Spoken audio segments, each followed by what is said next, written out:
আসসালামু আলাইকুম। আশা করি সবাই ভালো আছেন। আজকে আমাদের ক্লাস হচ্ছে অপারেটরস নিয়ে। আজকে আমরা বিভিন্ন ধরনের অপারেটরস দেখবো, অ্যারিথমেটিক অপারেটরস দেখবো, অ্যাসাইনমেন্ট অপারেটরস দেখবো, কম্পারিজন অপারেটরস দেখবো, লজিক্যাল অপারেটরস দেখবো, আর তার সাথে increment, decrement and array operators দেখবো, টার্নারি অপারেটরস দেখবো। সো ক্লাসটা একটু শর্টে করব। আমরা পরবর্তীতে আমরা আজকে বেসিক জিনিসটা দেখবো এবং পরবর্তীতে আমরা ইমপ্লিমেন্টেশনে যাব। ঠিক আছে? আচ্ছা, তাহলে ফার্স্টে প্রথমে আমরা দেখি যে অপারেটর কি। অপারেটর হচ্ছে একটা সিম্বল যেটা হচ্ছে বিভিন্ন ধরনের অপারেশন, ভেরিয়েবল এবং ভ্যালু এর মধ্যখানে করে থাকে। এটা অ্যারিথমেটিক হতে পারে, কম্পারিজন হতে পারে। আচ্ছা, আমরা ফার্স্ট অ্যারিথমেটিক অপারেটরস দেখি। অ্যারিথমেটিক অপারেটরে কি আছে? অ্যারিথমেটিক অপারেটরস এ আছে হচ্ছে addition, subtraction, multiplication, division, modulus and exponentiation. So আমরা আগে দেখি যে একটা অ্যাডিশন কিভাবে করে। ঠিক আছে, আমরা অপারেটরস পিএইচপি আমরা অ্যারিথমেটিক অপারেশন গুলো করি।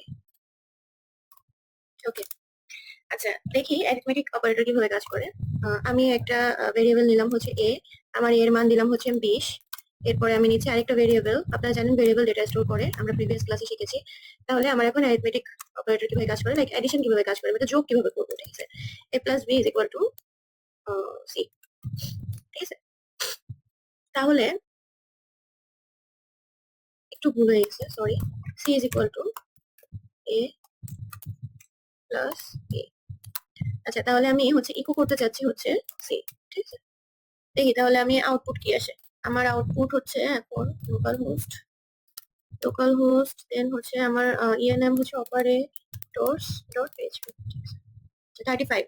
তাহলে এখানে ছিল আমার, আচ্ছা এটা গেল হচ্ছে অ্যাডিশন। ঠিক আছে, এখন আমি যদি কন্ট্রোল সি আমি এটাকে কমেন্ট করে দিই, আমি এখানে একটা অ্যাডিশনের পরে কি আছে, সাবট্রাকশন আছে না?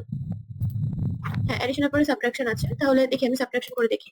আমি এখানে ভ্যালু চেঞ্জ করে দেই, আমি দেই হচ্ছে এ এর মান 15 এবং এ এর মান 10 এবং বি এর মান 15। ঠিক আছে, তাহলে এখানে একটা মাইনাস আসবে অবশ্যই আগে। দেখি কি আসে, এখানে একটা মাইনাস আসার কথা, -5। ঠিক আছে, ওকে। আচ্ছা, সাবট্রাকশনের পরে কি আছে, মাল্টিপ্লিকেশন। হ্যাঁ, মাল্টিপ্লিকেশন আছে, দেখি কি হয়। সো এটাকে আমি কমেন্ট করে দিলাম, এবার আমরা দেখবো মাল্টিপ্লিকেশন। তো আমরা একটু ছোট মান নেই, 2 গুণ 5 নেই। আর এখানে আমি মাল্টিপ্লিকেশন, ওকে ঠিক আছে। এখন আমি দেখি এটা 2 গুণ 5, 5 দুগুণে 10, খুবই ইজি। ঠিক আছে, অনেক মানে বিগিনার ফ্রেন্ডলি জিনিস আপনাদের দেখাচ্ছি, যাতে আপনারা একদম মানে শূন্য থেকে শুরু করতে পারেন এবং হাতে ধরে ধরে শিখে বুঝতে পারেন। দেন ফাইনালি গিয়ে আমরা অনেক অ্যাডভান্সে যাবো ইনশাল্লাহ, কিন্তু আস্তে আস্তে এখন অল্প থেকে শিখেন, যাতে করে বিষয়গুলো ক্ষুদ্র ক্ষুদ্র জিনিস হাতে ধরে বুঝতে পারেন। দ্যাটস ওয়াই আমি খুবই বিগিনার লেভেল থেকে আপনাদের দেখাচ্ছি। দেন হচ্ছে যদি ডিভিশন করি, এটাকে আমি কমেন্ট করি। আচ্ছা, ডিভিশন করি। সাপোজ আমার এখানে আমি 20/2 দিলাম। ঠিক আছে, তাহলে ডিভিশন, আচ্ছা আসবে হচ্ছে 2, তাই না? না 10, কত দিয়েছিলাম? ও আচ্ছা আচ্ছা, 20/2, তাহলে 10, 10 দুগুণে 20। ঠিক আছে, আচ্ছা ডিভিশন করলাম। এরপরে এরপরে কি আছে দেখি, ডিভিশনের পর কি আছে, মডুলাস। ঠিক আছে, ভাগশেষ। আচ্ছা, ভাগশেষের বিষয় যদি আমি 20 আর 30 কে ভাগ করি, 20 আর 30 কে ভাগ করি, তাহলে ভাগশেষ কত থাকবে? আপনারা একটু কমেন্ট বক্সে জানান ভাগশেষ কত হয়। এই যে ভাগশেষ চলে আসছে 20, 20 আর 30 কে ভাগ করলে কি ভাগ। ওকে, ঠিক আছে। আমি এখানে 30 আর 20 কে করি, 30 আর 20, 20। ঠিক আছে, হ্যাঁ 30 আর 20 কে করলে 10 আসে, বাট 20 আর 30 উল্টে গিয়েছিল, দ্যাটস ওয়াই 20 চলে আসছিল। ওকে, তারপরে আমি এক্সপোনেনশিয়াল। আচ্ছা, এক্সপোনেনশিয়াল কি? এটা হচ্ছে টু দি পাওয়ার। আমরা পড়েছি না, ধরেন আপনার কোথাও কোনো ম্যাথমেটিক্যাল টার্মস লেখা লাগলো, হ্যাঁ কাজ করা লাগলো, আমি লিখি এখানে, আমি এটা একটু ইয়ে করে দিই। আচ্ছা, এখানে আপনার ধরেন করা লাগলো হচ্ছে যে এক্স প্লাস, আচ্ছা আমি এভাবে না লিখে এভাবে লিখি, সাপোজ এক্স এক্স ঠিক আছে, এক্স প্লাস ওয়াই। হ্যাঁ, এক্স প্লাস ওয়াই, আমি একটা ভেরিয়েবল নিই আগে, সি। আচ্ছা, এক্স প্লাস ওয়াই আমার টু দি পাওয়ার। ঠিক আছে, টু দি পাওয়ার 2। ঠিক আছে, এটাই তো ছিল। একটা মিনিট আমি একটু দেখিনি ভুল হচ্ছে কিনা। না, সবই ঠিক আছে, এখানে ভুল হওয়ার কোনো অবকাশ নেই। ঠিক আছে, তাহলে আমি ইকো করে দিই, এটা হচ্ছে আমার ইকুয়াল বি সি। আর আমার হচ্ছে এক্স আর ওয়াইটাকে ধরতে হবে ভ্যারিয়েবলের ভিতর। তাহলে আমার এক্স হচ্ছে আমি দিলাম 2, আর আমার ওয়াই হচ্ছে এখানে দিলাম হচ্ছে 2। ঠিক আছে, আর আমার হচ্ছে দুটাকে হচ্ছে ভ্যারিয়েবল করে দিতে হবে অবশ্যই। আচ্ছা ঠিক আছে, তাহলে 2 গুণ 2 তার হোল স্কয়ার। ঠিক আছে, কত আছে দেখি। আচ্ছা 16। ঠিক আছে, 2 + 2 4, 4 এর হোল স্কয়ার 16। ঠিক আছে, আচ্ছা ঠিক আছে। তাহলে এই ছিল কিন্তু আমাদের, আমরা যেটা দেখছিলাম যে অ্যারিথমেটিক সরি অ্যারিথমেটিক অপারেটরস, ঠিক আছে, ওটা অ্যাসাইনমেন্ট অপারেটরস ছিল, আসতেছে ওটাই। অ্যারিথমেটিক অপারেটরস আমরা দেখলাম কিভাবে কাজ করে, addition, subtraction, multiplication, division, modulus দেখলাম, আর লাস্টে আমরা দেখলাম পাওয়ারটা কিভাবে কাজ করে, ঠিক আছে। এখন আমরা দেখবো হচ্ছে অ্যাসাইনমেন্ট অপারেটরস। আচ্ছা, অ্যাসাইনমেন্ট অপারেটর কি একটু দেখি তো। এই যে যে আমি ভেরিয়েবল, হ্যাঁ, এক্সটাকে আমি যে 2 অ্যাসাইন করলাম, এটাকে কি বলে? অ্যাসাইনমেন্ট অপারেটর, ঠিক আছে। আমি যে 2 অ্যাসাইন করলাম, এটাই হচ্ছে আমার অ্যাসাইনমেন্ট অপারেটর। এই যে একটা অ্যাসাইনমেন্ট অপারেটর, এই যে আমি সবগুলো কি করছি, মান অ্যাসাইন করছি, দ্যাটস ওয়াই এটা একটা অ্যাসাইনমেন্ট অপারেটর। তো এইবার আমি যদি এই অ্যাসাইনমেন্ট অপারেটর আগে, হ্যাঁ, একটা প্লাস অ্যাড করি, তাহলে এটা আগে এডিশন হবে, দেন অ্যাসাইন হবে, ঠিক আছে। তো এইভাবে আপনারা এটা দেখে নেবেন, প্র্যাকটিস করবেন বাসায়। কম্পারিজন অপারেটর কি? কম্পারিজন অপারেটর হচ্ছে ইকুয়াল হতে হবে, ঠিক আছে। ইকুয়াল হতে মানে ওটা ছিল অ্যাসাইনমেন্ট অপারেটর একটা, ঠিক আছে, এবং এটা যদি দুটো থাকে তখন কি হবে? তখন এটা হবে ইকুয়াল। আচ্ছা, এটা কিভাবে কাজ করে দেখি, ঠিক আছে। আমি নিলাম হচ্ছে একটা রেজাল্ট, রেজাল্ট 80 নিলাম, ঠিক আছে। এখন আমি দেখবো হচ্ছে ইফ, হ্যাঁ, একটা কন্ডিশন নিই, ইফ রেজাল্ট, আচ্ছা, ইফ রেজাল্ট, আমার এই রেজাল্টটা, আর এই এসইউএলটি, আমার এই রেজাল্টটা যদি কম্পারিজন করতেছি, যদি 80 হয়, মানে যদি 80 হয়, তাহলে প্রিন্ট, না সরি প্রিন্ট না, echo, echo very good result, result, ঠিক আছে।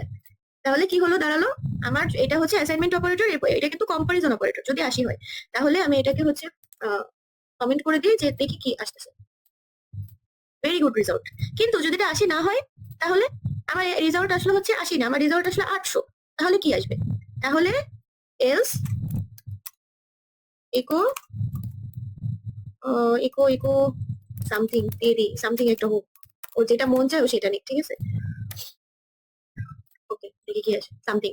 তাহলে কি হলো, এটা হচ্ছে আপনার অ্যাসাইনমেন্ট অপারেটর, এবং এটা যদি ডবল থাকে দেন এটা আপনার কম্পারিজন অপারেটর। এবং এটা যদি তিনটা থাকে তখন কি? তখন হচ্ছে আপনার আইডেন্টিক্যাল অপারেটর, মানে ভ্যালু এবং টাইপ দুইটাই ম্যাচ করবে, মানে বুঝতে পারছেন।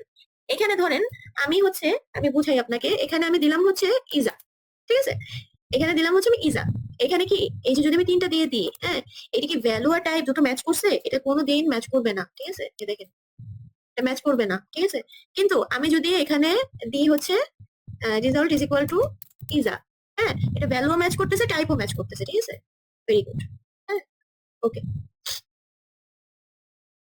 তারপর আছে নট আইডেন্টিক্যাল, মানে যদি দুইটাই আর কি মানে ম্যাচ না করে, ঠিক আছে। আর নট ইকুয়াল হচ্ছে এখানে টাইপও ভ্যালুও ম্যাচ করবে না, টাইপও ম্যাচ করবে না, নট আইডেন্টিক্যাল। আর এটা হচ্ছে নট ইকুয়াল, মানে আপনার ভ্যালুটা ইকুয়াল হবে না, ঠিক আছে। আচ্ছা, এটা তো গ্রেটার দেন লেস দেন আপনারা জানেন, এটা গ্রেটার দেন অর ইকুয়াল, এটা আপনারা জানেন, এটা লেস দেন অর ইকুয়াল, এটা আপনারা জানেন, ঠিক আছে। যেগুলো কিভাবে কাজ করে,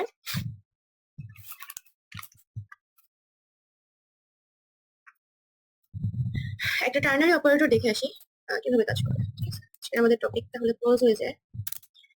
আমি সাপোজ একটা রেজাল্ট নিলাম, ঠিক আছে, আমি হচ্ছে গ্রেটার দেন দিলাম হচ্ছে 10, ঠিক আছে। তো টার্নারি অপারেটর দিয়ে আমি দিলাম হচ্ছে কি দেওয়া যায়, গ্রেটার দিই, গ্রেটার, আচ্ছা, দেন আমাদের হচ্ছে আরেকটা হয় গ্রেটার, অথবা আরেকটা দিই হচ্ছে স্মলার দিই, ঠিক আছে, স্মলার, স্মলার, স্মলার, ঠিক আছে, একটা গ্রেটার একটা স্মলার, ঠিক আছে।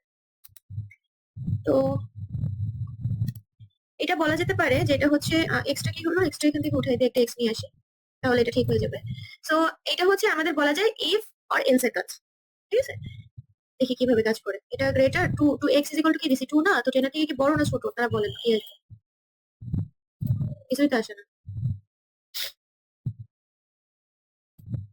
আচ্ছা, আসবে কিভাবে, আমি তো ইকুই করি নাই। আচ্ছা, আচ্ছা ঠিক আছে, এবার আসবে রেজাল্টটা কি দেখি। এই যে চলে আসছে স্মলার, কেন স্মলার? কারণ অবশ্যই 2 10 থেকে ছোট, ঠিক আছে। তো এই ছিল এটা বেসিক্যালি আপনার ইফ এলস এর মতো কাজ করে। ধরেন ইফ আমরা দিলাম এক্স ইজ গ্রেটার দেন 10, তারপর রেজাল্টের ভিতর আমরা রাখলাম হচ্ছে গ্রেটার, ঠিক আছে, তারপর এলস এর ভিতর আমরা রাখলাম রেজাল্ট স্মলার, ঠিক আছে। অত বড় না করে আমরা আর কি টার্নারি অপারেটর দিয়ে শর্টে কাজ করতে পারবো, এটাই হচ্ছে মূলত এর কাজ, ঠিক আছে। তো লুপ আমরা নেক্সট ক্লাসে দেখবো। সবাই ভালো থাকবেন, সুস্থ থাকবেন, ধন্যবাদ।